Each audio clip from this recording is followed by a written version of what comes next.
ഇപ്പോൾ എല്ലാ ദിവസവും പോലെ ഇന്നൊരു നല്ലൊരു ദിവസമായിരുന്നു. അപ്പോൾ രാവിലെ ഞാൻ എഴുന്നേറ്റ് ഭഗവാനെയൊക്കെ പ്രാർത്ഥിച്ചിട്ട് പതുക്കെ ഞാൻ വെളിയിലോട്ട് ഇറങ്ങിയിട്ട് പോയി പ്രകൃതിയെയും മൃഗങ്ങളെയും എല്ലാം ഒന്ന് കാണുക. അതെൻ്റെ രാവിലത്തെ എപ്പോഴും ഉള്ള ഒരു ശീലം. എനിക്ക് രാവിലെ എഴുന്നേറ്റ് വെളിയിൽ കുറച്ച് നേരം നിൽക്കണം. വെളിയിൽ നിന്ന് ആ ഒരു ഫ്രഷ് എയറൊക്കെ ഒന്ന് ബ്രീത്ത് ചെയ്ത് അതിന് ശേഷം പിന്നെ താഴെ പോയി ഒരു ഗ്ലാസ് വെള്ളം കുടിക്കും. വെള്ളം കുടിക്കുമ്പോഴെന്ന് പറഞ്ഞാൽ ഞാൻ എപ്പോഴും വെള്ളം പതുക്കെ കുടിക്കും, പെട്ടെന്ന് ഇറക്കില്ല, പതുക്കെ. അതാണ് എപ്പോഴും ശരീരത്തിന് നല്ലത്. നമ്മൾ വെള്ളം പതുക്കെ വേണം കുടിക്കാൻ.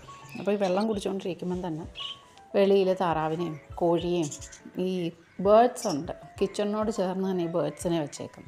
അപ്പോൾ ഈ ബേർഡ്സിൻ്റെ സൗണ്ട് കേൾക്കാൻ ഭയങ്കര ഒരു പോസിറ്റീവ് എനർജിയാണ്. അപ്പോൾ ഈ പോസിറ്റീവ് എനർജി കൊണ്ട് നമുക്ക് ആ ദിവസം ഫുള്ള് നമുക്ക് യൂട്ടിലൈസ് ചെയ്യാൻ പറ്റും നല്ല രീതിയിൽ.